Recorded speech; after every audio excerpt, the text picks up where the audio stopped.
Welcome to Washington. I'm Brett Baer. Breaking tonight, dramatic new video as the U.S. seizes an oil tanker off the Venezuelan coast. President Trump did not say why, but he did say, quote, other things are happening. The administration has been striking alleged narco-terrorist vessels near Venezuela and is putting heavy pressure on disputed President Nicolás Maduro.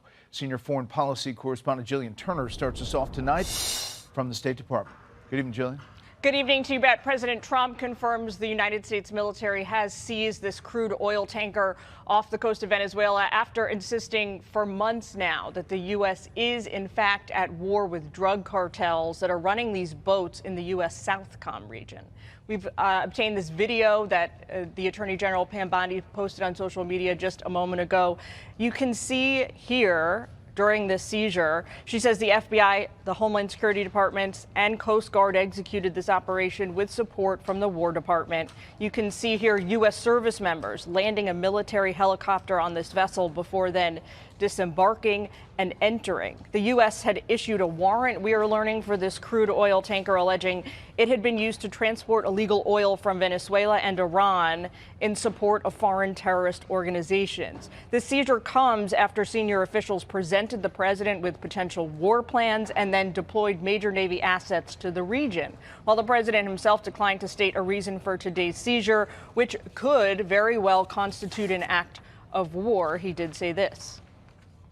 Could we see American troops on the ground in Venezuela? I don't comment on that. I wouldn't say that one way or the other. Part of it is because in this case, President Trump says the victor will, in fact, take the spoils. Where does it go? What port does it go to? Well, you have to follow the tanker. You know, you're a good newsman. Just follow the tanker. Get a helicopter and follow the tanker. Is it true it's going to? But we're going to, I assume we're going to keep the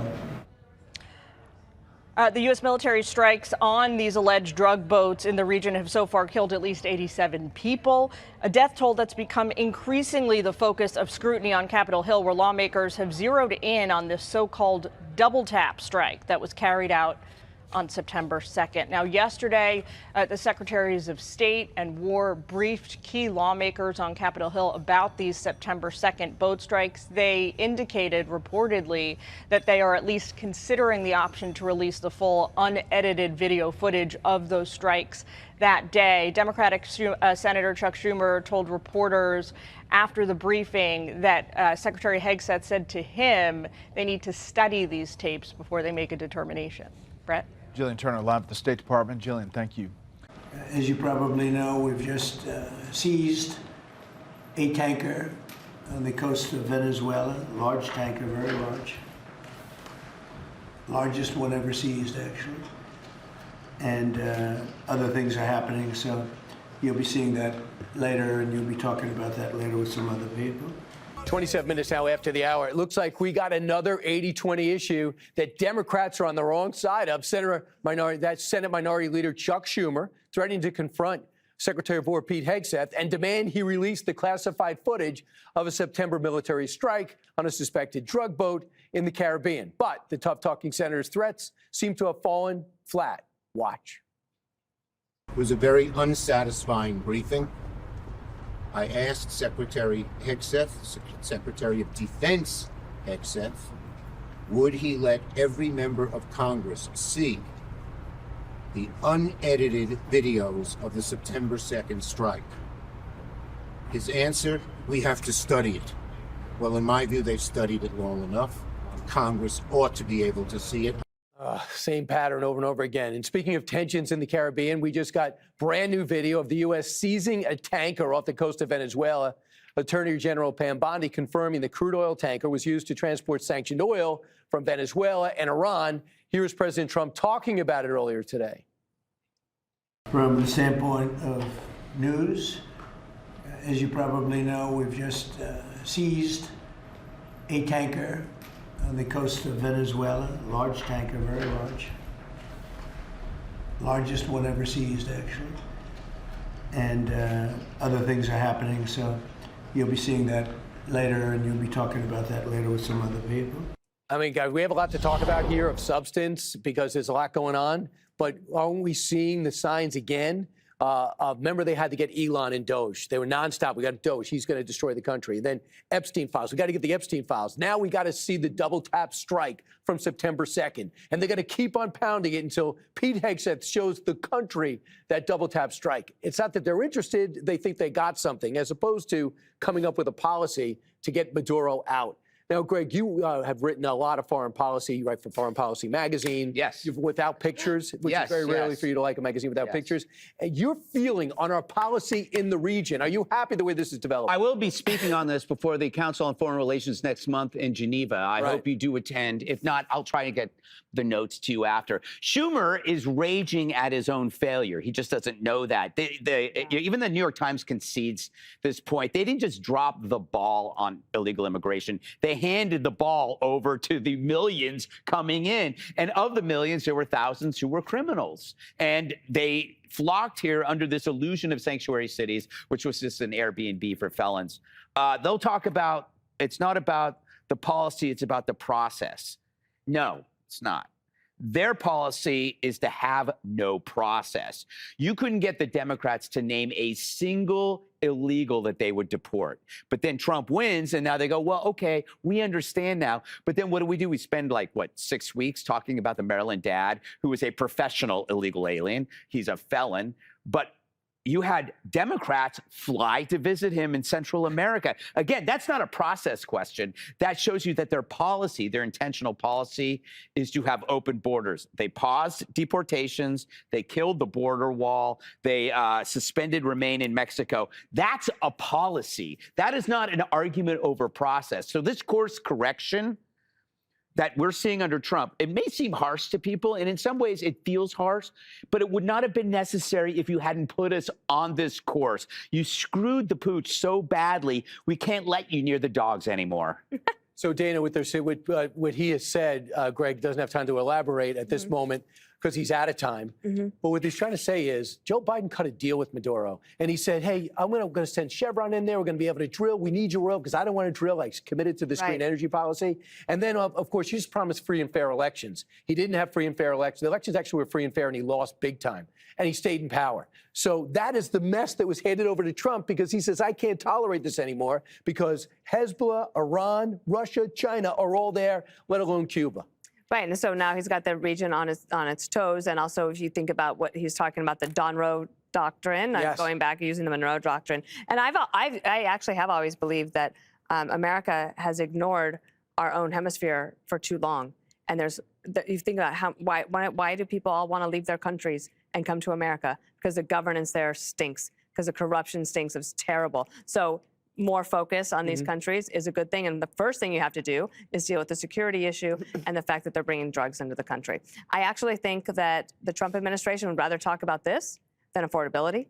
They'd rather talk about this than healthcare because the Democrats are able to get headlines and make some headway because I think their policies are wrong, but they at least are able to talk about it. The Republicans get tongue-tied when they start talking about healthcare. They have good ideas, but they don't talk about them enough. This actually is probably something that's going to be like an 80-20 issue when you actually start to poll it. It's not that people are going to want to see the double tap strike. I understand Schumer thinks that, okay, if you see it, then all of a sudden you're going to think that it's wrong. I think that people will see, I don't actually want to see it. I don't want to watch videos like that, but I do want to trust people, either like the president or somebody like Tom Cotton, who's the Intel chairman on the Senate side, saying that he believes everything was on the up and up and that it needed to be done. I think that Schumer is, again, falling into a trap of talking about something that the Trump administration is quite happy to talk about. Hey, Jesse, it's the 13th briefing that Pete Hegseth's been involved in. This time we had Radcliffe was there, as well as the chairman of the Joint Chiefs of Staff. So what do you mean they're not briefing? They don't know what's going on. How many briefings do you need to know what's going on? They've seen the video. Yeah. And they went in there saying it was a war crime, and then they left saying, so the story's over. This is such a bigger story. This Koch boat thing's the appetizer. Trump just said expect land strikes in Latin America. Trump just said Maduro's days are numbered, and then he said Mexico and Colombia better watch out. We just had 2 U.S. jets violate Venezuelan airspace, and we're seizing oil tankers off their coast. This is much bigger than one strike against a vessel. This is a huge change in American foreign policy. We are the biggest superpower of the world. And we can project enormous power all over the world, but we don't do it in our own hemisphere. And as of now, that has changed. This is now a goal to dominate Latin America. They have mineral wealth, they have oil wealth, and we have Russia and China screwing around there. And the cartels are so out of control that it's causing mass migration into the United States, which brings guns, it brings drugs, and it lowers American wages. So it is connected to the economy, and it's connected to power politics. And this is just the beginning. I expect next year we're going to be talking about war down there. Right, possibly, unless Maduro does a smart thing and leave. And he should. Apparently, they have this great estate for him in the Middle East where he can just hang out with his girlfriends all day and eat lobster. Right. I think What's wrong with that? What about a cul-de-sac? Better than being dead. What about a cul-de-sac in Russia next to Assad? I think it's very nice. It's warmer in the Middle East. But Jessica, your thoughts about the Democratic stance in this moment. How do you think they should be approaching it? Well, it's not just the Democratic stance. It's Chuck Schumer and Roger Wicker, who's the GOP chair of the Senate Armed Services Committee. It's Congressman, Republican as well, Mike Turner. It's Senator Rand Paul. There were lots of people who went into that briefing and came out with a diametrically opposed read on it than Senator Tom Cotton. Admiral Bradley, who testified, said that the boat wasn't headed to the U.S. That was part of the predicate for this strike, that it was coming here and it was bringing fentanyl. It was bringing cocaine to Suriname, so actually in the opposite direction. The two men who were killed were clinging to a piece of wood like they were on the Titanic, right? It was like Kate Winslet out there. They weren't armed. Okay, well, there are other people. Jim Himes as well has said that. They didn't have any communications devices. They weren't armed, and there's no evidence that the cocaine survived. Doesn't it sound like the Maryland Dad all over again? But you know what? I do want to talk about the Maryland Dad. Of course. Because the Maryland Dad, you all sat here and you said you're out of your minds, right, for Chris Van Hollen going down there and you made up the fake story about the margaritas and whatever. And Democrats said, we want to talk about how people are treated who, first of all, have legal status. We want to talk about due process. And where did we go from there? We found out what the type of conditions are that people are being treated who were being improperly sent to CCOT, which we found out about American deals with Bukele, that we were actually forcing him to do this and wasn't comfortable with it. No one cares. We have found out now. You don't care, but Americans care. Americans don't care. They do. Does not then why is Donald Trump? They care about their relatives dying from drugs. Why is Donald Trump They care underwater about their on jobs. immigration Not now? underwater, Jessica. Yes, They don't he care is. about you just drug don't like dealers. any polls that aren't Did you know that the Coke boat strikes are the most popular foreign policy action that Donald Trump has taken? Then run on it. No health care plan. We will. No affordability plan. We shoot random people in the Caribbean. We're coming up with a health care plan. Oh, I'll be waiting. We'll have it tomorrow. Okay, I'll be waiting for that health care plan. There's about 3, but they're all to fix Obamacare. Right. I know. Everyone, good luck. No one can do that. But they do have to do something on health care. I agree with you. They're riding on the belief that you Obamacare can't didn't fix work, the apparently. problems they cause. All right, guys. Well, the U.S. is not the only country pursuing narco-terrorists. Tonight, senior foreign affairs correspondent Greg Palcott shows us how other nations are now getting involved. As the U.S. wages war against alleged drug trafficking boats, European countries are fighting their own narco boat challenge.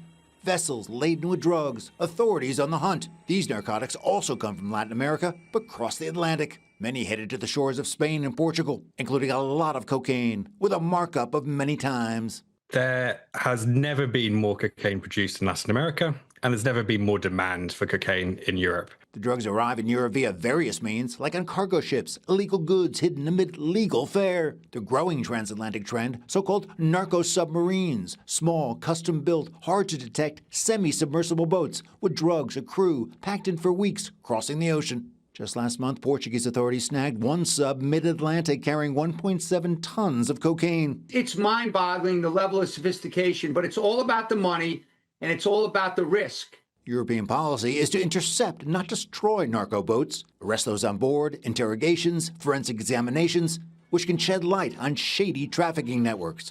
Officials tell us they'd like to do more.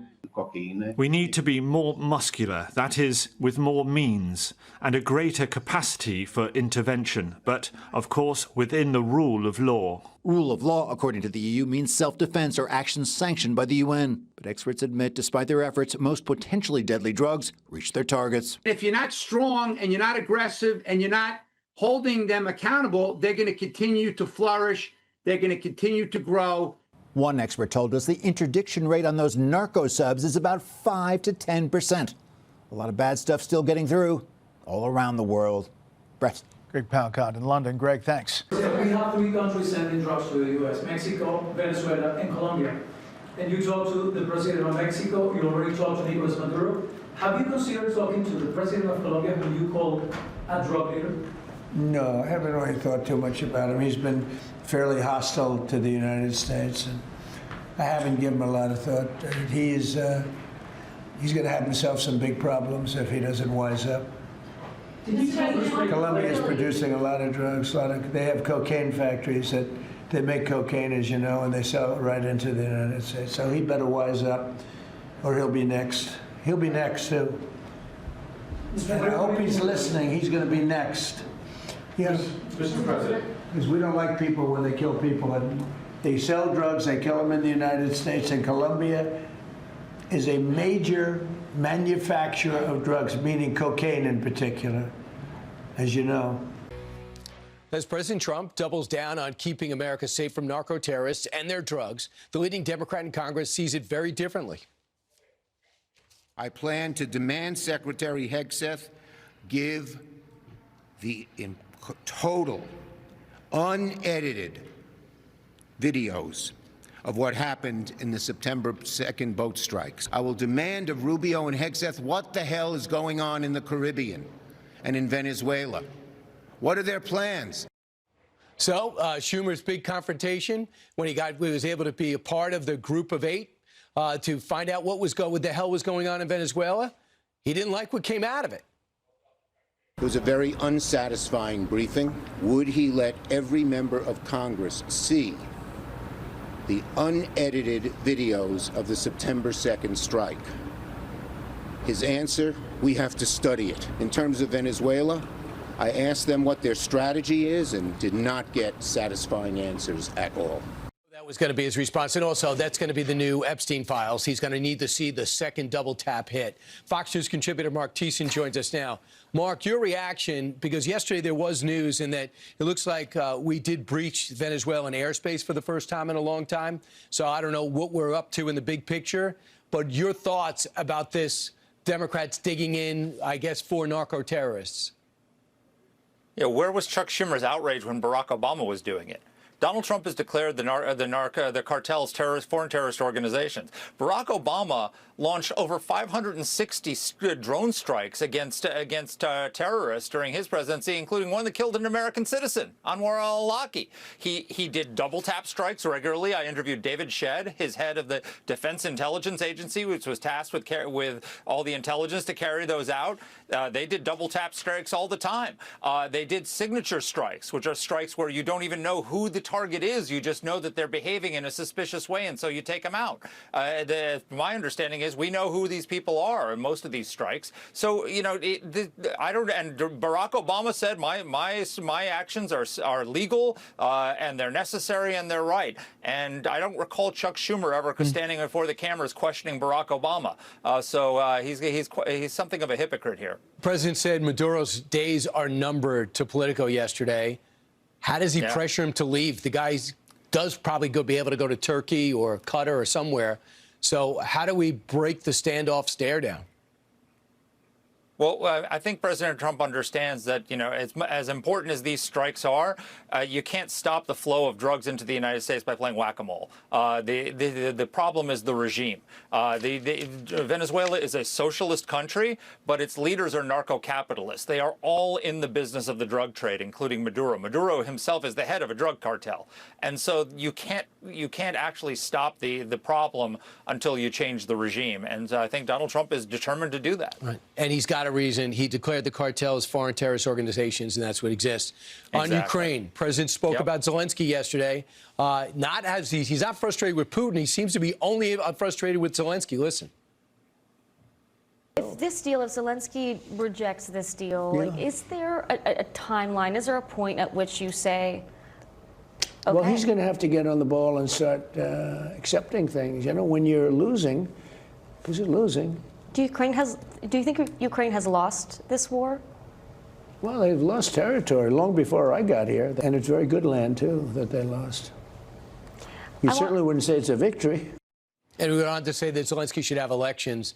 Mark, your thought about the 28-point plan, which is now a 19-point plan, Kushner and Witkoff and Rubio trying to get something done, and Dan Driscoll. First of all, Donald Trump is doing more for Ukraine than Joe Biden ever did. He is allowing the Ukrainians to use U.S. weapons to strike deep inside of Russia, taking out their energy targets and other military targets. He's providing targeting intelligence for them to do that. And he's put oil sanctions on Russia that Biden refused to do because he was afraid to have gas prices go up. So Donald Trump has been the best friend Ukraine has had. He's frustrated because he sees tens of thousands of people dying every day, every month in Ukraine, and he wants to bring the war to an end. The problem is that the obstacle to peace is not Ukraine; it's Vladimir Putin. What needs to, in order for Ukraine to be able to start saying yes to some of the things we're proposing, there have to be very, very strong security guarantees. Ukraine cannot give up territory or be asked to do some of the other things that it's being asked of unless they know that that they're going to get the Article 5 style commitment that Trump has promised them, that they're going to get U.S. weapons, that there's going to be an international force of foreign troops patrolling the DMZ so that Russia doesn't start this war again, because that's what Russia does. Putin invaded under Obama, stopped under Trump, invaded under Biden, now might stop under Trump. As soon as Trump is gone, he's going to start again. So you have to create conditions on the ground for this not to be just a pause in the war, but a lasting peace. And I think that's what Donald Trump ultimately wants to do. And just keep in mind, whatever Zelensky wants, it doesn't mean Parliament in Ukraine is going to say yes to. So the security guarantees are going to be key. So why just talk about giving up land while Vladimir Putin doesn't even come to the table? We'll see what Kushner and Witkoff are able to get out of him after their multiple meetings. Mark Thiessen, thanks so much. Hey everyone, I'm Emily Campagno. Catch me and my co-hosts Harris Faulkner and Kaylee McEnany on Outnumbered every weekday at 12 p.m. Eastern, or set your DVR. Also, don't forget to subscribe to the Fox News YouTube page for daily highlights.